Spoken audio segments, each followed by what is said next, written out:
청산리 전투터에 더 이상 갈 수 없습니다.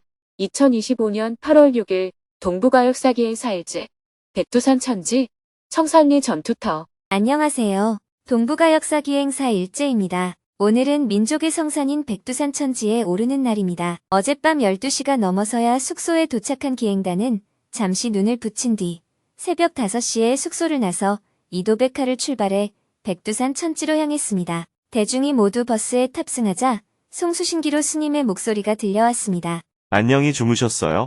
버스가 백두산을 향해 쉼없이 올라가는 가운데 스님은 백두산에 대해 설명했습니다. 백두산은 화산입니다. 화산은 크게 두 가지 유형이 있습니다. 끈끈한 마그마가 솟아올라 종 모양으로 형성되는 종상화산, 그리고 묽은 마그마가 흘러나와 멀리 퍼져 소뚜껑이나 삭감 모양을 이루는 순상화산이 있습니다. 울릉도는 종상화산, 백두산과 한라산은 순상화산입니다. 백두산 천지가 단순한 호수가 아닌 이유.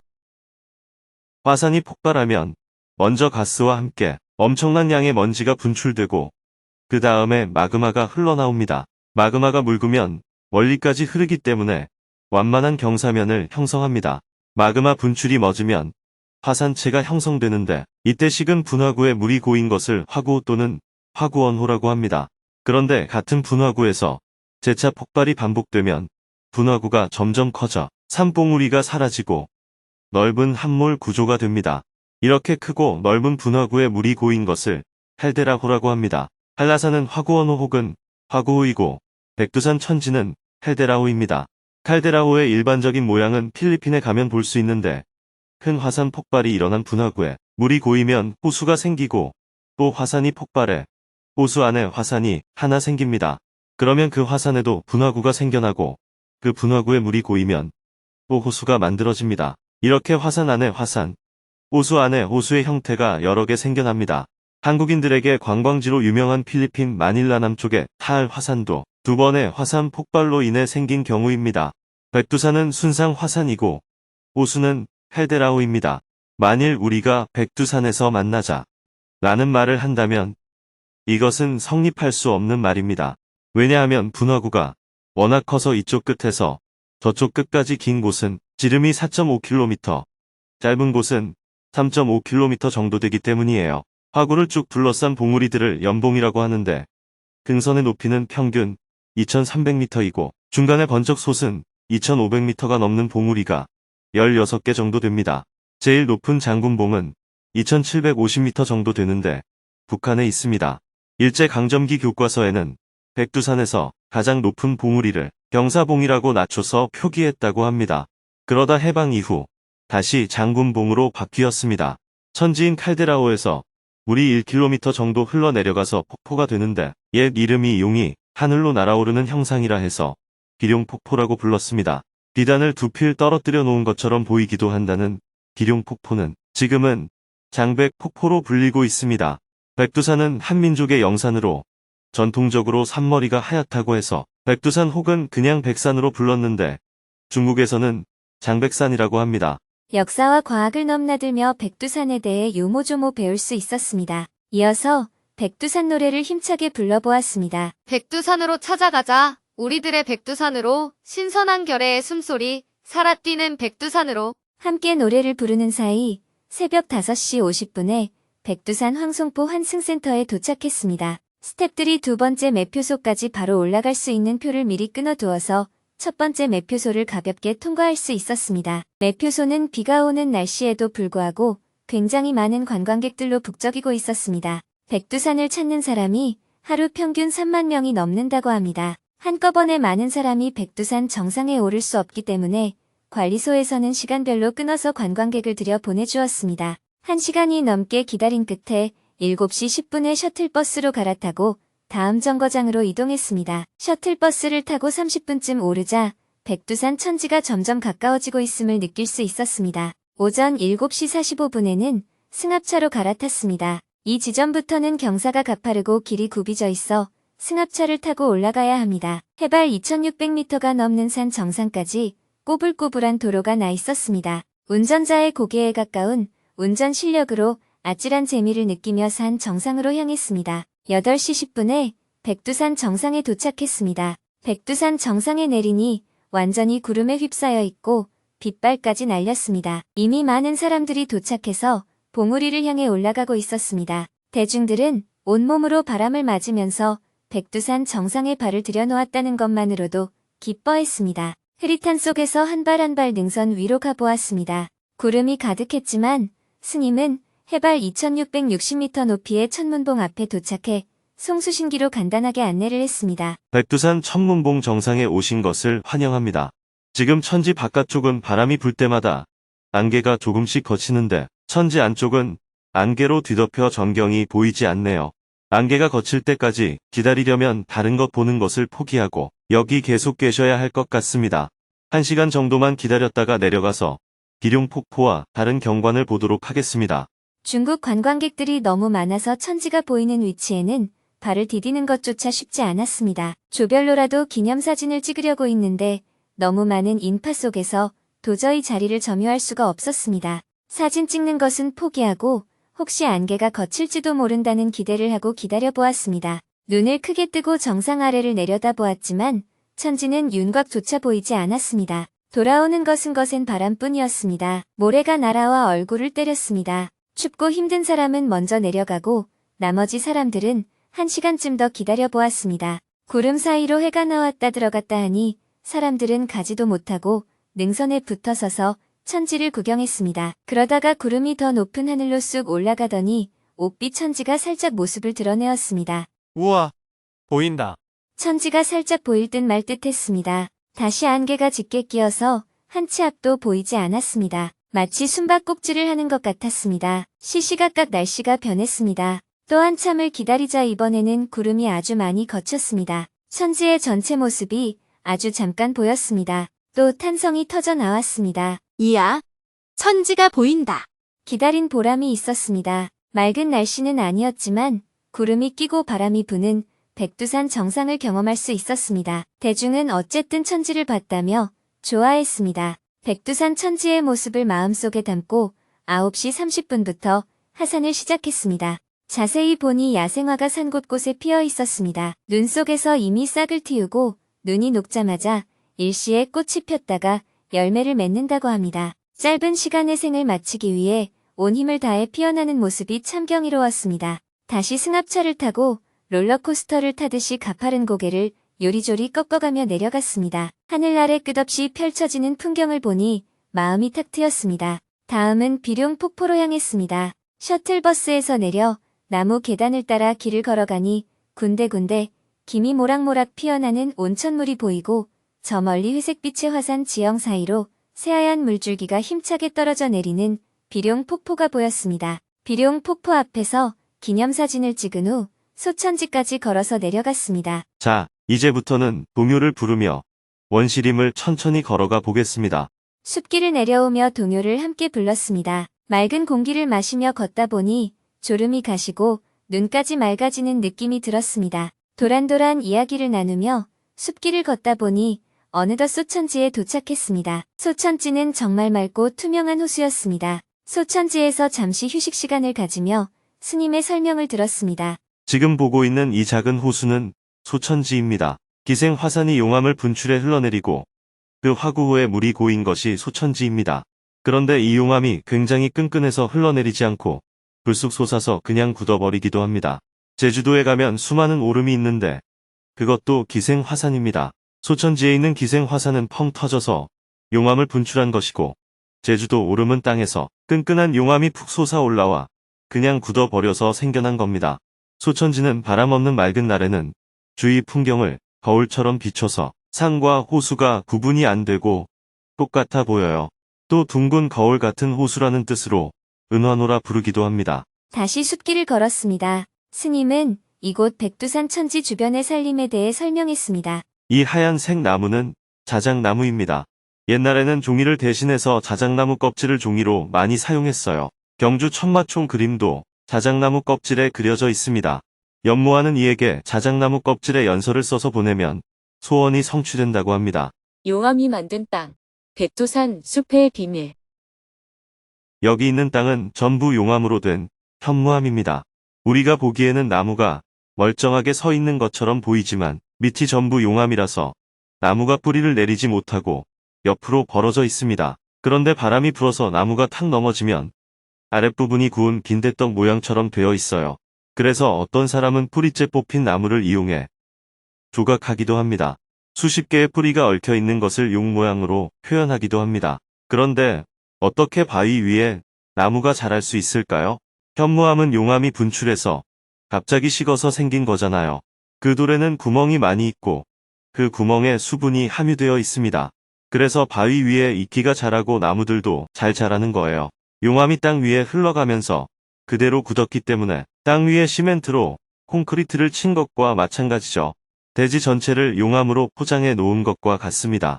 그런데 이 용암이 굳으면 어떻게 될까요? 시멘트 포장이 굳으면 갈라지는 것처럼 용암이 굳으면 쩍 갈라지는데 그 틈설이 깊이가 5m에서 10m가 되기도 합니다. 그래서 개울물이 내려오다가 갈라진 틈으로 다 들어가 버리겠죠. 위에는 벌어진 틈이 1m 정도로 아주 좁은데 그 아래로 내려가는 물의 양은 엄청나게 많은 거예요. 그래서 큰 개울물이 내려오다가 땅 속으로 들어가니까 위에서 보면 갑자기 물이 없어져 버린 것처럼 보입니다. 땅에 스며든 것이 아니고 그 틈으로 물이 지나가는 거예요. 이도백화에서 내려오는 넓은 개울이 이곳에서는 용암이 갈라진 틈바구니로 들어가 버린 겁니다. 비룡폭포에서 흘러내려오는 강이 여기에는 없잖아요. 강물이 용암이 갈라진 틈바구니로 전부 흘러 들어가 버린 겁니다. 한참을 걷자 노견담이 나타났습니다. 우리가 지금 도착한 곳은 노견담입니다.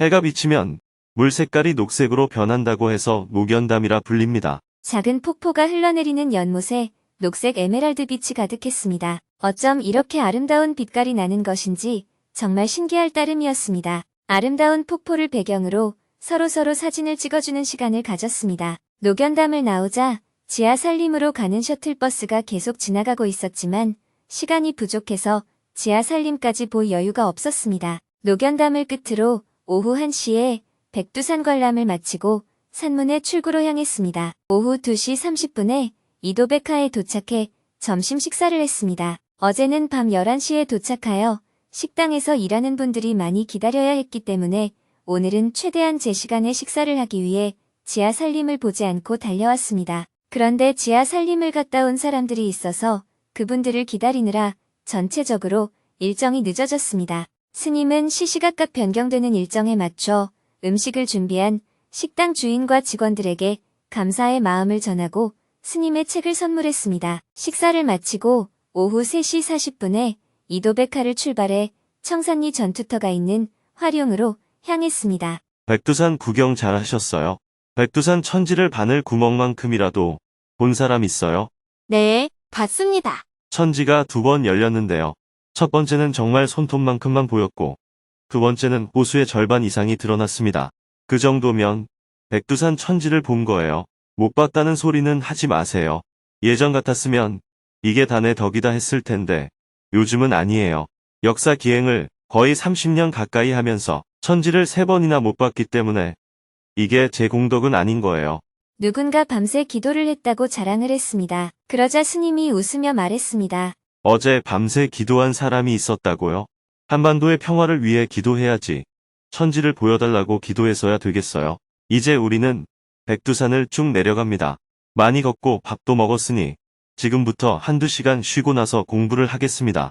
푹 주무세요. 오전 내내 2만 보가 넘게 걸었더니 다들 피곤한 기색이 역력했습니다. 이동하는 동안 특별한 설명 없이 모두 버스에 앉은 채로 잠이 들었습니다. 청산리 마을이 가까워오자 스님이 다시 대중을 깨웠습니다. 스님은 청산리 전투가 일어난 당시의 정황에 대해 자세하게 설명해 주었습니다. 잠시 후에 청산리 전투터에 도착합니다.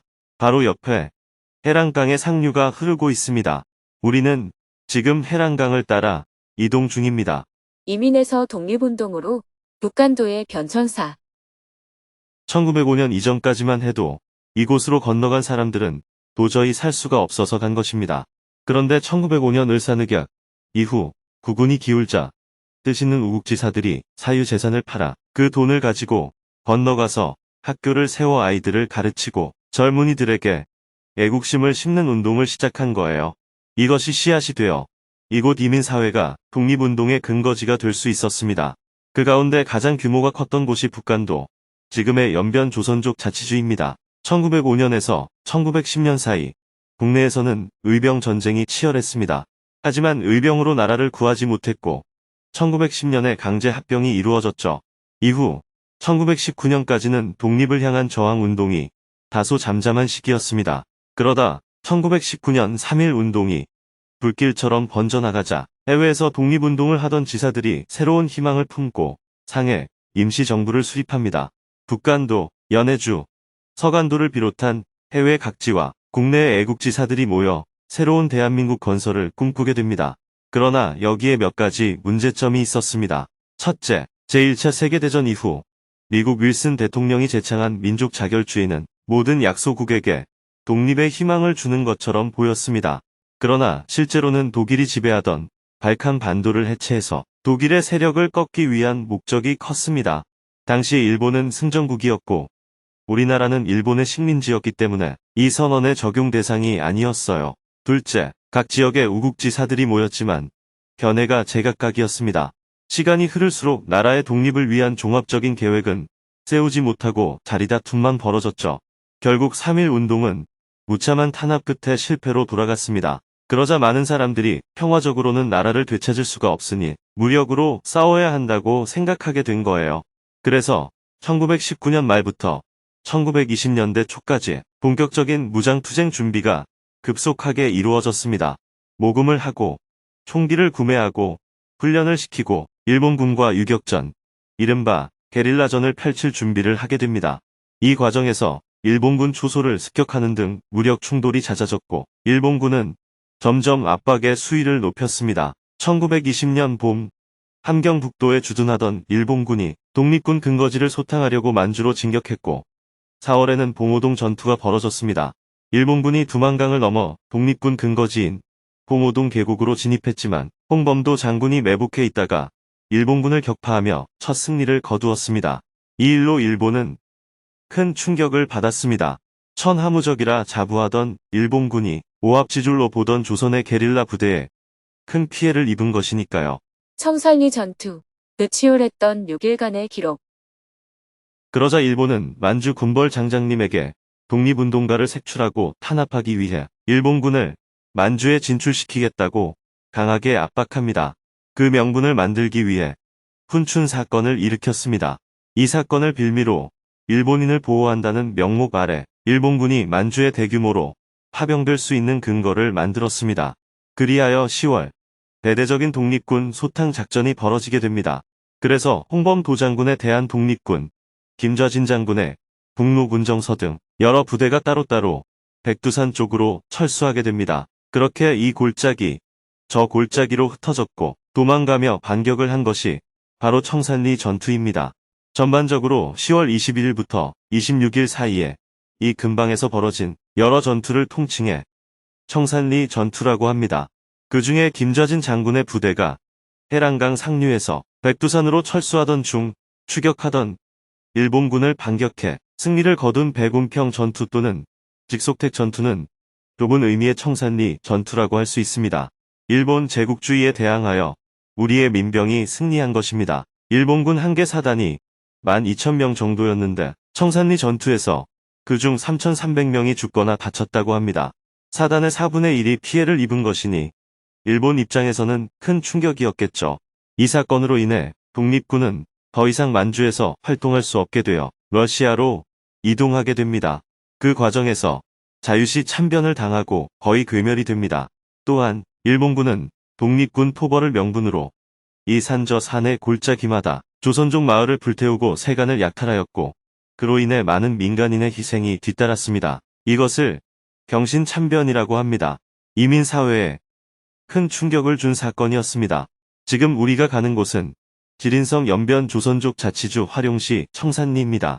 청산리 입구에는 한국 사람들이 돈을 모아 지방정부의 허락을 받아 세운 청산리 전투 승리 기념탑이 있습니다. 건립 과정에 여러 난관이 있었지만 많은 이들의 노력 끝에 결실을 맺게 된 것입니다. 기행단은 오후 5시 45분에 청산리 마을에 도착했습니다. 그런데 중국 공안이 와서 길을 막았습니다. 청산리 전투터에는 더 이상 갈 수 없습니다. 스텝이 아무리 말해도 길을 비켜주지 않자 스님이 스텝을 불러 조용히 말했습니다. 노래도 안 부르고 절도 안 하고 사진만 찍고 오겠다고 말해보세요. 만약 사진 찍는 것도 안 된다고 하면 조용히 보고만 오는 것도 안 되는지 물어봐 주세요. 스텝이 다시 이야기를 해보고 돌아왔습니다. 곤란하다고 합니다. 스님이 한 번 더 요청했습니다. 그래도 포기하지 말고 한 번 더 이야기해 보세요. 80년 전에는 한국과 중국이 다 같이 일본 제국주의에 저항해서 싸웠고 그걸 기념하는 전적지를 참배하는 것은 중국과 한국이 함께 협력하고 공감하기에 좋은 일이 아니냐고 말해보면 좋겠어요. 올해가 항일투쟁 승리 80주년이기 때문에 이곳을 참배하는 것은 조선 백성과 중화인민이 함께 항일투쟁한 것을 기억하기 위해 매우 필요한 일이라고 한 번 더 이야기해 보세요. 스텝이 다시 한 번 설득하고 여러 제안을 해보았지만 소용이 없었습니다. 비로 인해 길이 패여 위험하다는 이유로 중국 공안은 완강히 반대했습니다. 기다리는 중에도 자재를 실은 트럭은 버스 옆을 유유히 지나 청산리로 향했습니다. 그러면 걸어서라도 가겠다고 해보았지만 역시 받아들여지지 않았습니다. 아쉽지만 포기를 할 수밖에 없었습니다. 어쩔 수 없네요. 그럼 돌아갑시다. 납득이 가지 않았지만 어쩔 수가 없었습니다. 버스가 방향을 돌리자 스님이 기분을 전환하기 위해 제안을 했습니다. 자, 기분도 전환할 겸 누가 독립군가를 불러봐요. 아쉬움을 뒤로하고 다 함께 독립군가를 힘차게 부르며 숙소가 있는 화룡으로 향했습니다. 신대 한국 독립군의 100만 용사야. 조국의 부르심을 네가 아느냐. 삼천리 삼천만에 우리 동포들 건지리 너와 나로다. 나가 싸우러 나가. 독립문에 자유종이 울릴 때까지 싸우러 나갔세. 버스로 이동하는 동안 창밖으로 마을들이 보였습니다. 스님이 지붕의 모양을 가리키며 이야기했습니다. 저기 건너편에 조선족 마을을 한번 보세요. 지붕이 다 팔짝 지붕이죠. 여기는 조선 사람들만 사는 마을이라고 보시면 됩니다. 한족은 어쩌다 한두 명 있을 뿐이고 나머지는 다 조선족이 개척한 곳입니다. 중국 동북지방에 벼농사, 논농사를 정착시킨 것도 다 조선족이에요. 저기 보이는 집은 민자 지붕을 올린 한족의 집입니다. 같은 동네에 오래 살아도 집 짓는 방식도 다르고 말도 다르고 생활 습관도 다릅니다. 그래도 같은 동네에서 어울려 잘 살아갑니다. 그런데 통치자들이 민족 감정을 자꾸 부추겨 적대적으로 만드는 것이죠. 그러나 주민들은 어느 지역 사람이든 같이 일하며 사는데 전혀 문제가 없습니다. 오히려 통치자들이 민족 감정을 이용해 갈등을 유발하곤 하죠. 해가 저물고 저녁 7시 30분에 화룡에 도착하여 저녁 식사를 했습니다. 식사를 마친 후 8시 30분에 모두가 강당에 모였습니다. 스님이 독립운동사를 주제로 1시간 30분 동안 강의를 했습니다. 봉오동 전투와 청산리 전투는 전쟁 규모로 보면 큰 성과가 아닐 수 있지만 게릴라 부대가 정규군과 싸워 이겼기 때문에 큰 승리라고 볼 수 있습니다. 그래서 이 전투는 우리 국민에게 큰 영향을 주었습니다. 3.1 만세 운동을 하다 많은 사람이 죽고 재산도 잃으면서 실패와 좌절 속에 있었는데 무장투쟁으로 승리했다는 소식이 들리니 우리 국민들은 독립에 대한 희망을 가질 수가 있었습니다. 청산리의 승리에서 자유시 참변까지 특히 청산리 전투에서는 일본군 사상자가 3,300여 명이나 나왔습니다. 독립군에게는 아주 큰 승리였지만 전략적으로 보면 꼭 승리라고 말하긴 어렵습니다. 예를 들어 일본 관동군 병력이 100만 명이라고 한다면 그중 10,000명이 죽더라도 큰 타격은 아니잖아요. 결국 화가 난 일본은 독립군 섬멸 작전을 벌였고 독립군은 더 버틸 수 없어 중국에서 러시아로 넘어가게 됩니다. 1917년에는 러시아 혁명이 일어났습니다. 모스크바에서는 혁명이 성공했지만 변방에서는 황제의 군대인 백군과 혁명군인 적군이 계속 전쟁을 하고 있었어요. 시베리아 쪽은 아직 적군이 장악하지 못한 상황이었고요. 러시아에 있던 우리 독립군 안에서도 두 가지 입장이 있었습니다. 하나는 우리가 중국에 있어도 중국 군대에 소속된 것이 아니라 그저 중국 땅에 있는 조선 독립군이라는 생각이었습니다.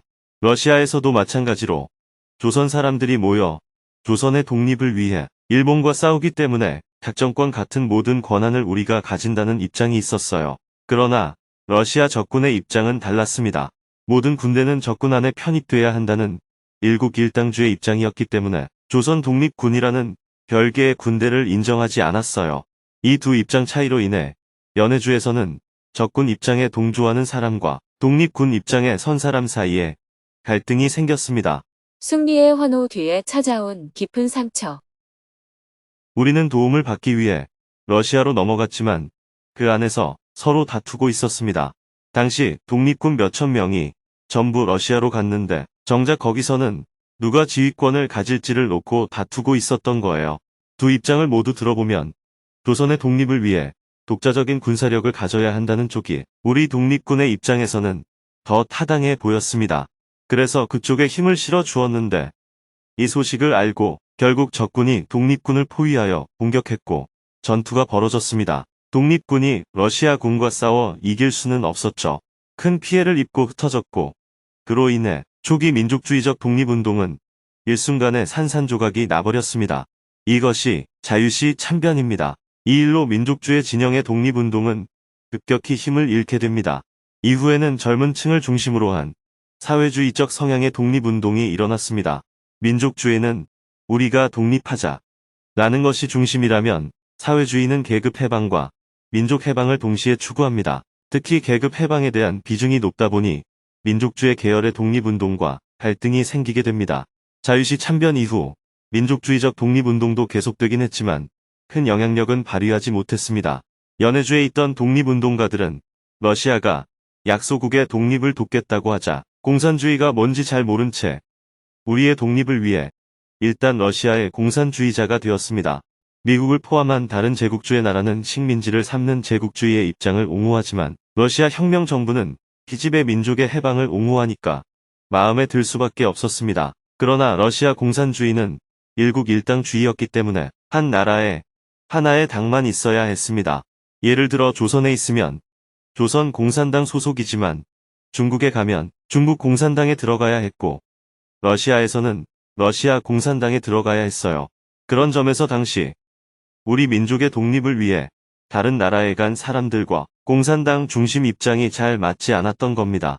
중국 공산당은 여러 민족이 사는 동북 지역에서 항일 연군을 만들었고 조선족도 여기에 참여해 주도적인 역할을 했습니다. 그러나 이 부대는 중국 공산당의 군대였기 때문에 엄격히 말하면 우리 독립군은 아니었습니다. 국제사회에서 볼 때는 한국 이름을 걸고 독자적으로 독립투쟁을 해야 인정해 줄 수 있는데 이들은 중국 공산당 소속이었습니다. 러시아에서 활동한 독립운동가들도 러시아 군대 안에 있었기 때문에 아무리 열심히 싸웠더라도 그것을 한국을 위한 투쟁으로 보기는 어려웠습니다. 그래서 우리의 독립운동은 개인적으로 보면 엄청난 참여를 했지만 국제사회에서 보기에는 한국이 일본의 일부였던 거예요. 그래서 일본이 패망하고도 우리는 승전국의 혜택을 받는 것이 아니라 패전국의 고통을 감수해야 할 처지에 놓이게 됩니다. 그로 인해 결국 분단을 낳게 된 것이죠. 독립운동의 빛과 그림자, 그리고 분단의 배경.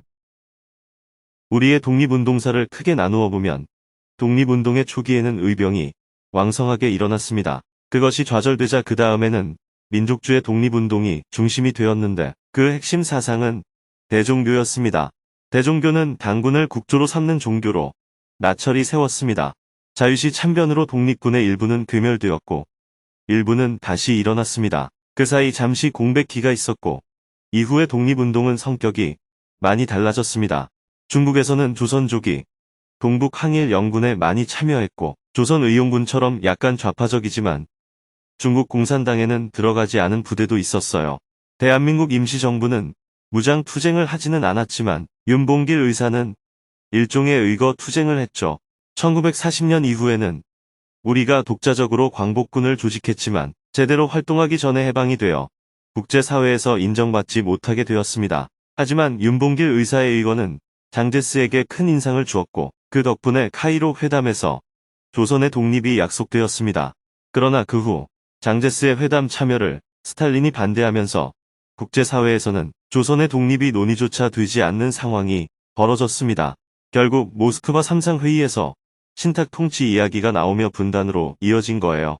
카이로 회담에서 조선의 독립이 한번 언급될 수 있었던 이유는 장제스를 포함한 중국의 위상을 높이려는 연합국의 전략적 판단과 일본 제국주의 해체 구상 속에서 조선의 독립이 논의되었기 때문입니다. 그러나 서구 사회는 한국을 일본의 일부로 보았고 우리의 독자적인 독립운동을 인정하지 않았습니다.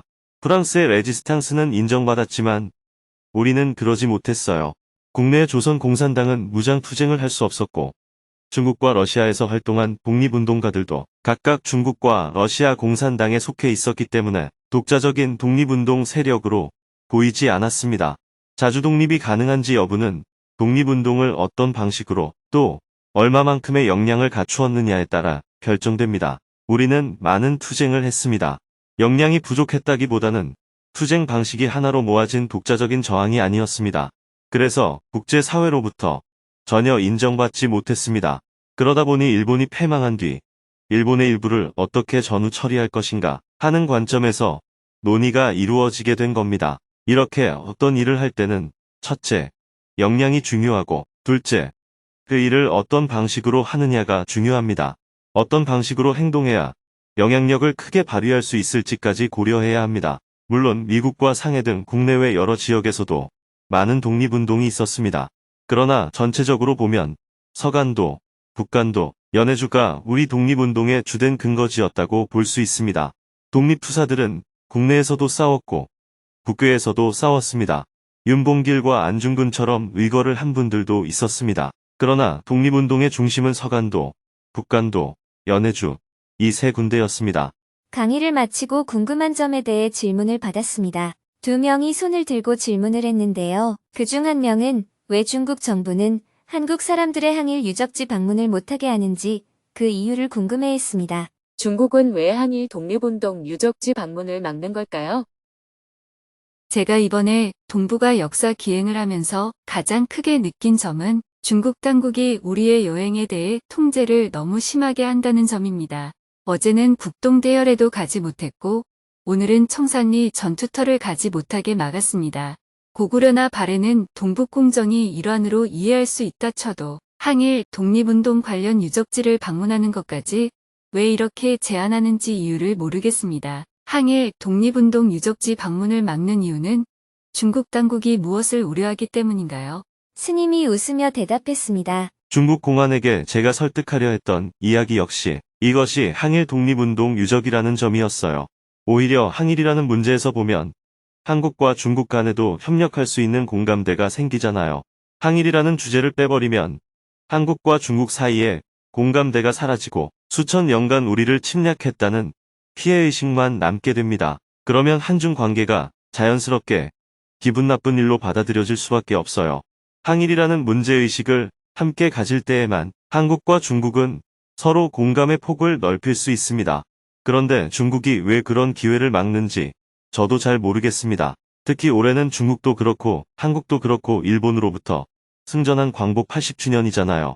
이런 해에는 오히려 항일 유적지 방문을 더 권장해서 많은 사람이 찾게 해야 할 일인데 왜 그걸 꺼리는지 잘 이해가 안 됩니다. 그런데 중국 당국은 저희한테 여행이라는 건 문화 관광인데 청산리 같은 곳을 왜 가느냐 이렇게 질문합니다. 이런 역사적 유적지를 방문하는 것도 문화 관광의 일부거든요. 그런 질문을 들으면 뭐라고 대답해야 할지 모르겠어요. 광개토 대왕비를 보러 가면 왜 관광을 와서 고구려를 보려고 하느냐 라고 묻는데 그렇다면 광개토 대왕비에서 입장료는 왜 받고 공원은 왜 만들어 놓았는지 모르겠습니다. 청산리 전투의 현장은 분명한 역사적 유적지이고 문화관광지 안에 들어갑니다. 마찬가지로 대종교 3인묘도 항일 독립운동사와 깊이 관련된 유적지입니다. 그런데 중국 정부 관계자가 관광 왔으면 먹고 마시고 놀아야지 무덤에는 왜 가느냐 하며 문제 제기를 했습니다. 여기에 대해 우리가 항의를 하게 되면 중국 정부는 우리에게 직접적으로 압박을 가하는 것이 아니라 여행사를 못 살게 굴어요. 여행사 등록을 취소해버린다든지 이런 식으로요. 우리를 도와준 사람들을 괴롭히니까 결국엔 못 버티게 되는 거죠. 저 혼자야 괜찮지만 도와준 사람들에게 피해를 줄 수는 없잖아요. 그런 점에서 저도 이 상황이 이해되지는 않습니다. 대종교 3인은 모두 항일 운동의 핵심 인물들입니다. 저는 이런 분들의 행적이 갖는 의미를 중국 정부에서 제대로 들여다봤으면 좋겠다 싶어요. 처음부터 금지한 것도 아니에요. 지금까지 늘 방문했던 곳인데 오히려 중국이 발전하고 개방되면서 더 제한을 하거든요. 이전에 금지했던 것까지 넓혀줘야 할 텐데 지금은 지난 30년간 해오던 것도 막고 있습니다. 물질적 인프라는 천지개벽할 만큼 발전했지만 정신적 자유, 창의성, 다양성은 점점 줄어들고 있습니다. 이런 상태로 가면 발전의 한계가 올 수밖에 없어요. 한국이 발전하는 데에는 민주화라는 과정을 거친 것이 매우 컸어요. 민주화는 초기에는 혼란을 불러오지만 일정 수준의 발전 이후에는 개방이 뒤따라야 발전이 가속화될 수 있습니다. 지금의 한류도 개방이 있었기에 가능했지. 폐쇄적인 상태에서는 불가능합니다. 그런 측면에서 저도 지금 중국의 관광 정책에 의문이 듭니다. 우리는 관광 정책을 세울 때 새로운 관광 상품을 계속 개발하려고 하잖아요. 어떻게든 관광객을 끌어들이려고 반딧불이 축제, 나비 축제 같은 것도 만들어냅니다. 그런데 중국은 이렇게 역사적 근거가 분명하고 의미 깊은 유적지조차 제대로 살리지 못하고 있어요. 그 유적지가 자신들의 미풍양 속이나 문화 정서에 어긋난다면 조정을 통해 풀어나가면 되거든요. 그래서 저는 질문자보다도 더 궁금한 입장이라는 점을 말씀드립니다. 큰 박수와 함께 강연을 마쳤습니다. 강연을 마치고 스님은 이번에 역사 기행에 참가한 일부 참가자들과 담소를 나눈 후 잠자리에 들었습니다. 내일은 동북아 역사 기행 5일째 날입니다. 아침 일찍 대종교 3인묘를 참배하고 오전에는 용정에서 항일 독립운동 유적지를 집중적으로 살펴보고 점심에는 도문에서 두만강 건너편 북한 땅을 가까이에서 보고 오후에는 한반도 최북단을 돌아 연길로 이동할 예정입니다.